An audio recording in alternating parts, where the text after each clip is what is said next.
ഇനി നമുക്ക് ഒരു സാധനം കൂടി പഠിക്കാനുണ്ട്. സ്പ്രിംഗ് പൊട്ടൻഷ്യൽ എനർജി കൂടി പഠിച്ചാൽ ഈ ചാപ്റ്ററിലെ എല്ലാ സാധനം കഴിഞ്ഞു. പിന്നെ കൊളിഷൻ എന്ന് പറയുന്ന ചെറിയ കാര്യമുള്ള ഞാൻ പറഞ്ഞിട്ട് എന്താ ചെയ്യേണ്ടത് കേട്ടോ. ശരി, അപ്പൊ എന്താണ് ഈ സാർ സ്പ്രിങ്?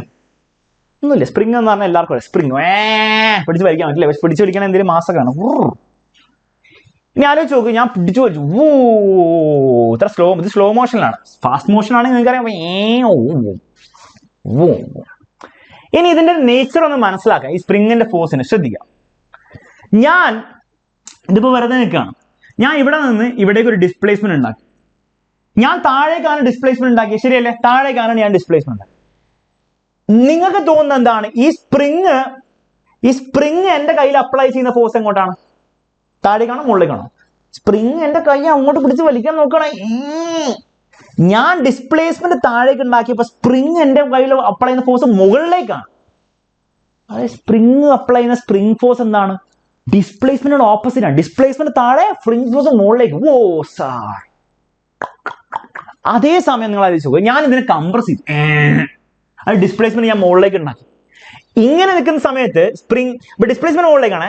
ഇങ്ങനെ നിൽക്കുന്ന സമയത്ത് ഈ സ്പ്രിങ് എങ്ങോട്ടാണ് ഫോഴ്സ് അപ്ലൈ ചെയ്യുന്നത്? സ്പ്രിങ് ഇങ്ങോട്ട് താഴേക്ക് വരാനുള്ള, എന്റെ കയ്യിലേക്ക് താഴേക്കാണ് ഫോഴ്സ് അപ്ലൈ ചെയ്യുന്നത്. ഞാൻ ഡിസ്പ്ലേസ്മെന്റ് മുകളിലേക്ക് ഉണ്ടാക്കിയപ്പോൾ സ്പ്രിങ് അപ്ലൈ ചെയ്യുന്ന ഫോഴ്സ് എന്താണ്? താഴേക്കാണ്. വീണ്ടും ഡിസ്പ്ലേസ്മെന്റിനോട് ഓപ്പോസിറ്റ് ആണ് ഫോഴ്സ്. അപ്പൊ സ്പ്രിംഗ് ഫോഴ്സിന്റെ പ്രത്യേകത ഫസ്റ്റ് നിങ്ങൾ മനസ്സിലാക്കേണ്ടതാണ്, ഡിസ്പ്ലേസ്മെന്റിനോട് എക്സിനോട് ഓപ്പോസിറ്റ് ആയിരിക്കും എഫ്. ഫസ്റ്റ് കാര്യം. രണ്ടാമത്തെ കാര്യം നിങ്ങൾ ആലോചിച്ച് നോക്കുക, ഞാൻ കുറച്ച് പിടിച്ചു വലിച്ചു, അപ്പൊ സ്പ്രിംഗ് ഫോഴ്സ് കുറച്ചുണ്ടാവും. ഞാൻ കുറച്ചും കൂടി പിടിച്ചു വലിച്ചു, സ്പ്രിംഗ് ഫോഴ്സ് കുറച്ച് കൂടും. സ്പ്രിംഗ് കുറച്ചും കൂടി ഞാൻ പിടിച്ചു വലിച്ചു, കുറച്ചും കൂടി പിടിച്ചു വലിച്ചു, സ്പ്രിംഗ് ഫോഴ്സ് ഇനിയും കൂടും അല്ലെ? എന്റെ കയ്യിലെ ഫീൽ പിടിച്ചു വലിച്ചു, സ്പ്രിംഗ് ഫോഴ്സ് കൂടി കൂടി കൂടി കൂടി വരും. അതായത് എക്സ് കൂടുന്നതനുസരിച്ച് എന്താണ്? ഫോഴ്സ്, സ്പ്രിംഗ് ഫോഴ്സ് കൂടുകയും ചെയ്യും. രണ്ടാമത്തെ പോയിന്റ്. രണ്ട് പോയിന്റിനും കൂടി കമ്പൈൻ ചെയ്ത് ഒരൊറ്റ പോയിന്റ് ആക്കിയാൽ എനിക്ക് മനസ്സിലാവും സ്പ്രിംഗ് ഫോഴ്സ് എന്തായിരിക്കും. ഈ സ്പ്രിംഗ് ഫോഴ്സ് ഇല്ലേ, എഫ് എസ് എന്ന് പറഞ്ഞ സാധനം, that is equal to some constant K into X. പൂർത്തിയായോ? അതായത് എക്സ് കൂടുന്ന, ഡിസ്പ്ലേസ്മെന്റ് കൂടുന്നതനുസരിച്ച് സ്പ്രിംഗ് ഫോഴ്സ് കൂടും. പക്ഷേ സ്പ്രിംഗ് ഫോഴ്സ് സാർ ചെറിയൊരു കാര്യമുണ്ട്, സാർ ഇവിടെ മൈനസ് എടുക്കും. കാരണം എന്താണ്? സ്പ്രിംഗ് ഫോഴ്സ് കൂടും, പക്ഷെ ഓപ്പോസിറ്റ് ഡയറക്ഷനിലാണ് കൂടുക. ഡിസ്പ്ലേസ്മെന്റ് താഴേക്ക് കൂടും, പക്ഷെ സ്പ്രിംഗ് ഫോഴ്സ് മുകളിലേക്ക് കൂടും. ഡിസ്പ്ലേസ്മെന്റ് മുകളിലേക്ക് കൂടും, പക്ഷെ സ്പ്രിംഗ് ഫോഴ്സ് താഴേക്ക് കൂടും. ഓപ്പോസിറ്റ് ആയിരിക്കും. അത് കാണിക്കാൻ വേണ്ടി ഒരു മൈനസ് കിട്ടും. മൈനസ് ഓപ്പോസിറ്റ് ആണ്, ഡിസ്പ്ലേസ്മെന്റ് ഫോഴ്സ് ഓപ്പോസിറ്റ് ആണ് മനസ്സിലാക്കി. അതേസമയം എക്സ് കൂടുന്നതനുസരിച്ച് സ്പ്രിംഗ് ഫോഴ്സ് കൂടും എന്നുള്ള കാര്യം മനസ്സിലാക്കി. ഓക്കെ, അപ്പൊ ഇതൊരു വേരിയബിൾ ഫോഴ്സ് ആണോ അല്ലെങ്കിൽ കോൺസ്റ്റന്റ് ഫോഴ്സ് ആണോ? This is a variable force. X കൂടുന്നതനുസരിച്ച് ഫോഴ്സ് കൂടും എന്നുള്ള കാര്യം മനസ്സിലാക്കി. അപ്പൊ വേരിയബിൾ ആണ്, കോൺസ്റ്റന്റ് അല്ല. 3 ന്യൂട്ടൺ ഫോഴ്സ് അല്ല. എക്സ് കൂടുന്നതനുസരിച്ച് ന്യൂട്രൺ കൂടിക്കൊണ്ടിരിക്കും. മനസ്സിലാവുന്നുണ്ടോ? ശരി, അപ്പൊ ഇതാണ് സ്പ്രിംഗ് ഫോഴ്സിന്റെ ഇക്വേഷൻ. മനസ്സിലായല്ലേ? ഇനി നമ്മളോട് പരീക്ഷയിൽ സ്പ്രിംഗ് ഫോഴ്സ് എന്താണെന്നല്ല ചോദിക്കാൻ പോകുന്നത്. നമ്മളോട് ചോദിക്കും ഈ സ്പ്രിംഗ് ഫോഴ്സ് കാരണം ഉണ്ടാവുന്ന സ്പ്രിംഗ് പൊട്ടൻഷ്യൽ എനർജി അഥവാ ഇലാസ്റ്റിക് പൊട്ടൻഷ്യൽ എനർജി എന്ന് പറഞ്ഞ സാധനമുണ്ട്, അതിനെ ഡിറൈവ് ചെയ്യാൻ ചോദിക്കും. അതെങ്ങനെ ഡിറൈവ് ചെയ്യാൻ നിങ്ങൾ പറ? വളരെ സിമ്പിൾ ആണ്. First of all spring potential energy എന്ന് പറഞ്ഞാൽ എന്തായിരിക്കും? ഇത് ആലോചിച്ച് നോക്കി. ഇവനോട് ഞാൻ പിടിച്ചു വലിച്ചു, ഇത് വെറുതെ നിൽക്കുമ്പോൾ പൊട്ടൻഷ്യൽ എനർജി ഉണ്ടോ? ഇല്ല. വെറുതെ നിൽക്കുമ്പോൾ പൊട്ടൻഷ്യൽ എനർജി നിങ്ങൾക്ക് തോന്നുന്നുണ്ടോ? ഫീൽ ചെയ്യുന്നുണ്ടോ? എവിടെ പൊട്ടൻഷ്യൽ എനർജി? ഒരു പൊട്ടൻഷ്യൽ എനർജി ഇല്ല സാർ, വെറുതെ നിൽക്കുന്നു. പക്ഷെ ഞാൻ പിടിച്ച് വലിച്ചു, ഇങ്ങനെ പിടിച്ചു നിർത്തി. ഇപ്പൊ പൊട്ടൻഷ്യൽ എനർജി ഉണ്ടോ? ഇപ്പൊ ഇതെന്തത്? ഇപ്പൊ പൊട്ടൻഷ്യൽ എനർജി ഉണ്ടോ? പറ, പൊട്ടൻഷ്യൽ എനർജി ഉണ്ടോ? ഉണ്ടോ? ഫീൽ ചെയ്യുന്നുണ്ടോ? പൊട്ടൻഷ്യൽ എനർജി ഫീൽ ചെയ്യുന്നുണ്ടോ? അവിടെ നിക്ക്. പൊട്ടൻഷ്യൽ എനർജി ഫീൽ ചെയ്യുന്നുണ്ടോ? ഫീൽ ചെയ്യണം. കാരണം ഞാൻ വിട്ട് കഴിഞ്ഞാൽ സാധനം ഭ്രൂ എന്ന് പറഞ്ഞാൽ പോകുന്നുണ്ടല്ലേ. അപ്പൊ ഞാൻ പിടിച്ച് വലിച്ചു കഴിഞ്ഞാൽ എക്സ് ഡിസ്പ്ലേസ്മെന്റ് ഉണ്ടാക്കി കഴിഞ്ഞാൽ, മെയിൻ പൊസിഷനിൽ നിന്ന് ഡിസ്പ്ലേസ്മെന്റ് ഉണ്ടാക്കി കഴിഞ്ഞാൽ അവൻ എന്ത് കിട്ടി? അവന് പൊട്ടൻഷ്യൽ എനർജി. ആ പൊട്ടൻഷ്യൽ എനർജിയാണ് നമ്മൾ വിളിക്കുക സ്പ്രിംഗ് പൊട്ടൻഷ്യൽ എനർജി എന്ന് വിളിക്കുക. Spring potential energy. ആ സ്പ്രിംഗ് പൊട്ടൻഷ്യൽ എനർജിന്റെ ഇക്വേഷൻ വളരെ സിമ്പിൾ ആണ്. U is equal to ½ into kx² ആണ്. ഇതാണ് അതിന്റെ ഇക്വേഷൻ. ഈ ഇക്വേഷൻ പരീക്ഷയിൽ ഡിറൈവ് ചെയ്യാൻ ചോദിക്കും. അപ്പൊ എല്ലാവരും ഡിറൈവ് ചെയ്ത് വെക്കണം. വളരെ സിമ്പിൾ ആണ്, ഞാൻ പെട്ടെന്ന് പറഞ്ഞുതരാം. നിങ്ങൾ എല്ലാവരും നോട്ട്ബുക്ക് ഉണ്ടെങ്കിൽ വളരെ സിമ്പിൾ ആണ്, അല്ലെങ്കിൽ ഒന്നും മനസ്സിലാവില്ല. ഓക്കെ, പറ, എന്താണ് പൊട്ടൻഷ്യൽ എനർജിന്റെ ഇക്വേഷൻ? നമ്മൾ പഠിച്ചിട്ടുള്ള external work is equal to change in potential energy. ഇത് എല്ലാവർക്കും അറിയാലോ. External work is equal to change in potential energy ഉള്ള കാര്യം ഞാൻ പഠിപ്പിച്ചാണ്. അപ്പൊ എല്ലാവർക്കും അറിഞ്ഞിരിക്കണം. ഈ ഇവിടെ ചെയ്യുന്ന വർക്ക് എന്താണ്? ആലോചിച്ച് നോക്ക്. ഫോഴ്സ് എന്താണ്? ഫോഴ്സ് വേരിയബിൾ ഫോഴ്സ് ആണ് അല്ലെ? ഫോഴ്സ് വേരിയബിൾ ഫോഴ്സ് ആണ്. ആ ഫോഴ്സ് ചെയ്യുന്ന വർക്കിന്റെ ഇക്വേഷൻ എന്താണ്? അതെല്ലാം അറിഞ്ഞിരിക്കണം. എക്സ്റ്റേണൽ ഫോഴ്സ് ചെയ്യുന്ന വർക്കാണ് integral of f x d x കേട്ടോ. F d x force external force ആണ്.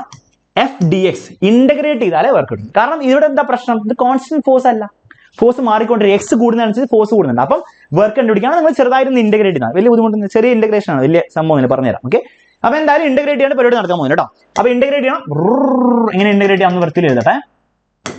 Integral of F into X തന്നെ, പക്ഷേ എഫ് ഇൻറ്റു ഡി എക്സ് ആണ് ചെയ്യേണ്ടത്. Is equal to change in potential. ഇനി ആലോചിച്ച് നോക്ക്, ഞാൻ ഈ സ്പ്രിങ്ങിനെ കുറച്ച് പിടിച്ച് വലിച്ചു, ആ സമയത്ത് സ്പ്രിങ് ഇങ്ങോട്ടൊരു ഫോഴ്സ് വരും, ഞാൻ അങ്ങോട്ട് പിടിച്ച് വെച്ചാൽ സ്പ്രിങ് ഇങ്ങോട്ടൊരു ഫോഴ്സ് വരും. എത്രയാണ്? F is equal to minus K X എന്ന് പറഞ്ഞ ഫോഴ്സ് വരും. മൈനസ് കെ എക്സ് എന്ന് പറഞ്ഞ ഫോഴ്സ് ഇങ്ങോട്ട് വരും. ഞാൻ അപ്ലൈ ചെയ്യേണ്ട ഫോഴ്സ് എത്രയാണ്? അങ്ങനെയാണ്, ഞാൻ അപ്പുറത്തെ ഡയറക്ഷനിലേക്ക് എന്ത് ചെയ്യണം? ഞാൻ F is equal to K X എന്ന് പറഞ്ഞ ഫോഴ്സ് ഞാൻ അപ്ലൈ ചെയ്യണം. അതായത് ഞാൻ അപ്ലൈ ചെയ്യുന്ന എക്സ്റ്റേണൽ ഫോഴ്സ് എത്രയായിരിക്കും? കെ എക്സ് ആയിരിക്കും. സ്പ്രിങ് തരുന്ന മൈനസ് കെ എക്സ്, ഞാൻ അപ്ലൈ ചെയ്യുന്ന കെ എക്സ്. അപ്പൊ ഞാൻ അപ്ലൈ ചെയ്യുന്ന എക്സ്റ്റേണൽ ഫോഴ്സ് എത്രയായിരിക്കും? മൈനസ് കെ എക്സ് എന്ന് എഴുതേണ്ട ആവശ്യമില്ല, കെ എക്സ് എന്ന് എഴുതിയാണ്. ഓക്കെ, അപ്പൊ integral of K X d X ആയിരിക്കും ഞാൻ ചെയ്യുന്ന വർക്ക്. ബിക്കോസ് എക്സ്റ്റേണൽ ഫോഴ്സ് എത്രയാണ്? കെ എക്സ് ആണ്. Spring force minus K X, ഞാൻ അപ്ലൈ ചെയ്യുന്ന ഫോഴ്സ് കെ എക്സ്. അപ്പൊ കെ എക്സ് ഡി എക്സ് എന്ന് പറഞ്ഞ external force into D X ആണ് നമ്മുടെ work, is equal to delta U. ഇനി സിമ്പിൾ ആണ്, 0 to x എന്ന് പറഞ്ഞ ലിമിറ്റ് കൊടുക്കുക, കെനെ പുറത്തേക്ക് മാറ്റി നിർത്തുക. അപ്പൊ integral of 0 to x X d X കിട്ടും. എക്സ് ഡി എക്സിനെ ഇന്റഗ്രേറ്റ് ചെയ്താൽ എല്ലാവർക്കും അറിയായിരിക്കും, അറിയില്ലേ പറഞ്ഞുതരാം. എന്താ കിട്ടാമെന്ന് പറ. എക്സ് ഡി എക്സിനെ ഇന്റഗ്രേറ്റ് ചെയ്താൽ എന്താ കിട്ടുക? അതെല്ലാവരും അറിഞ്ഞിരിക്കണം ആ സാധനം. എക്സ് ഡി എക്സ് അത് മാത്രം അറിഞ്ഞാൽ മതി. എത്രയാണ്? x²/2 ആണ് കേട്ടോ. ഇതാണ് x²/2 ആണ് എക്സ് ഡി എക്സിനെ ഇന്റഗ്രേറ്റ് ചെയ്ത്. എല്ലാവർക്കും മനസ്സിലായി വിശ്വസിക്കുന്നു. ജസ്റ്റ് അത് ഓർത്ത് വെച്ചാൽ മതി. അത് ഓർത്ത് വെക്കാൻ ബുദ്ധിമുട്ടുണ്ടോ? സിമ്പിൾ കാര്യമല്ലേ, x²/2. അപ്പൊ you will get k into x²/2 is equal to change in potential energy. Limit substitute ചെയ്യേണ്ട ആവശ്യമില്ല, ബിക്കോസ് 0 to x ആണ്. അപ്പൊ ലിമിറ്റ് സബ്സ്റ്റിറ്റ്യൂട്ട് ചെയ്താൽ kx²/2 ആയിട്ട്. അഥവാ എനിക്ക് പറയാം ഡെൽറ്റ യു, ഇതിൽ നിന്ന് എനിക്ക് മനസ്സിലായി ഡെൽറ്റ യു ഇസ് ഈക്വൽ തിരിച്ചെഴുതി ഹാഫ് kx² അല്ല, kx²/2 ഹാഫ് kx² എന്ന് എഴുതാം. ഇനി ഞാൻ ഇമാജിൻ ചെയ്യാണ് ഇനീഷ്യൽ പൊട്ടൻഷ്യൽ എനർജി 0 ആണെന്ന് ഞാൻ ഇമാജിൻ ചെയ്തു, ഞാൻ സെറ്റ് ചെയ്തു. അങ്ങനെയാണെങ്കിൽ ഫൈനൽ പൊട്ടൻഷ്യൽ എനർജി എന്തായിരിക്കും? വെറും ഹാഫ് kx². ഇനീഷ്യൽ 0 ആണെങ്കിൽ ചേഞ്ചും ഫൈനലൊക്കെ സെയിം ആയിരിക്കും അല്ലേ? Half kx². This is the final equation. Derivation കഴിഞ്ഞു. അപ്പം ഇവിടെ ശ്രദ്ധിക്കേണ്ട ഒരു കാര്യം എന്താണ്? പിന്നെ ഇങ്ങനെ ആവശ്യമില്ലാണ്ടൊക്കെ ഇങ്ങനെ ചാറ്റ് ചെയ്തൊക്കെ അങ്ങനെ അലമ്പാക്കുക, വിരിക്കാൻ നോക്കുക. ഓക്കെ, കാരണം ആകെ വെറുതെ അല്ലേ, ഇങ്ങനെ കുഞ്ഞു പിള്ളേർന്നല്ലോ, +1 എത്തി വലിയ വലിയ ആൾക്കാരല്ലേ.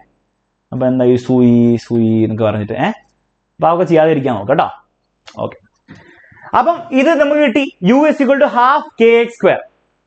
എങ്ങനെ കിട്ടിയത്? സിമ്പിൾ ആയിട്ട് ഡിറൈവ് ചെയ്തു. ഇവിടുന്ന് തുടങ്ങി ഇവിടെ ഒരു ഇന്റഗ്രേഷൻ ചെയ്യണം. കാരണം എന്താണ്? വേരിയബിൾ ഫോഴ്സ് ആണ്. അപ്പോൾ വേരിയബിൾ കെ എക്സിന് ഡി എക്സ് ചെയ്യണം. അപ്പോൾ കെ മാറ്റി നിർത്തി എക്സ് ഡി എക്സ് കിട്ടും, x²/2 ആണ്, ഹാഫ് x² കിട്ടും, ഹാഫ് kx² കിട്ടും.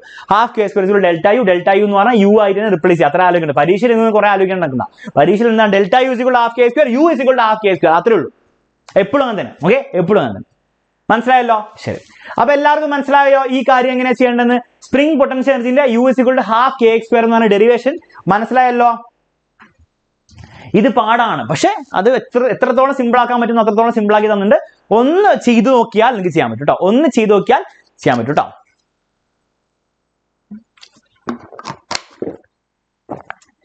ഓക്കെ, എല്ലാവർക്കും ഈ ഡെറിവേഷൻ ക്ലിയർ ആണെങ്കിൽ എല്ലാവരും തംസപ്പ് ഇട്ട് നമുക്ക് അടുത്ത കാര്യത്തിലേക്ക് പോകാം. ഓക്കെ, കാരണം ഇത് ഒന്ന് നിങ്ങൾ പ്രാക്ടീസ് ചെയ്യണം, പ്രാക്ടീസ് ചെയ്താൽ റെഡി ആവും കേട്ടോ. ഓക്കെ, ശരി, ഒന്നുകൂടി പറഞ്ഞുതരാം. ഒന്നുമില്ല, external work is equal to delta U ആണെന്ന് എല്ലാവർക്കും അറിയാം. എക്സ്റ്റേണൽ വർക്ക് എങ്ങനെ കണ്ടുപിടിക്കുക? External force into D X integrate ചെയ്യുക.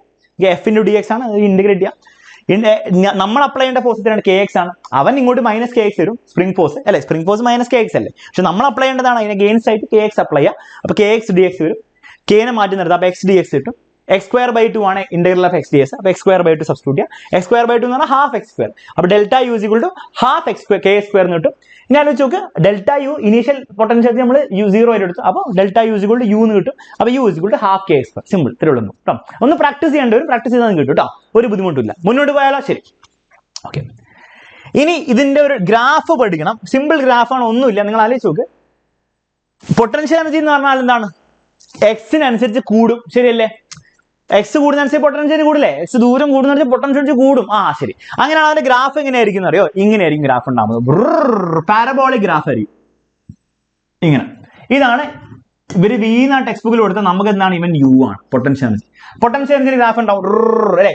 എക്സ് എനർജി, പൊട്ടൻഷ്യൽ എനർജി ഇങ്ങനെ x²അനുസരിച്ച് കൂടും. ഈ സൈഡിലേക്കും കൂടും. നിങ്ങൾക്കറിയാം മെക്കാനിക്കൽ എനർജി കോൺസ്റ്റന്റ് ആയിരിക്കും.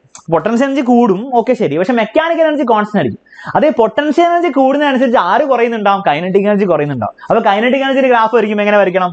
കൈനറ്റിക് എനർജിയുടെ ഗ്രാഫ് വരയ്ക്കും ഒന്നുമില്ല, ഇതിന്റെ നേരെ ഉൾട്ട വരയ്ക്കാം. ഇനി പറഞ്ഞ പച്ച ലൈൻ എന്താണ്? അതാണ് കൈനറ്റിക് എനർജിന്റെ ഗ്രാഫ്. ടോട്ടൽ മെക്കാനിക്കൽ എനർജിന്റെ ഗ്രാഫ് എന്താണ്? ടോട്ടൽ മെക്കാനിക്കൽ എനർജി എപ്പോഴും കോൺസ്റ്റന്റ് ആയിരിക്കും. ഈ ഗ്രാഫ് ഒന്ന് ബൈഹാർട്ട് പഠിച്ചു വെക്കാം കേട്ടോ. ബൈഹാർട്ട് പഠിക്കാവുന്നില്ല, മനസ്സിലാക്കി പഠിക്കുക. പൊട്ടൻഷ്യൽ എനർജി ഇങ്ങനെ കൂടും, കൈനറ്റിക് എനർജി അതിനനുസരിച്ച് കുറയും. മെക്കാനിക്കൽ എനർജി എന്തായിരിക്കും? കോൺസ്റ്റന്റ് ആയിരിക്കും ത്രൂ ഔട്ട് ദി മോഷൻ. മനസ്സിലായല്ലോ? ശരി, മുന്നോട്ട്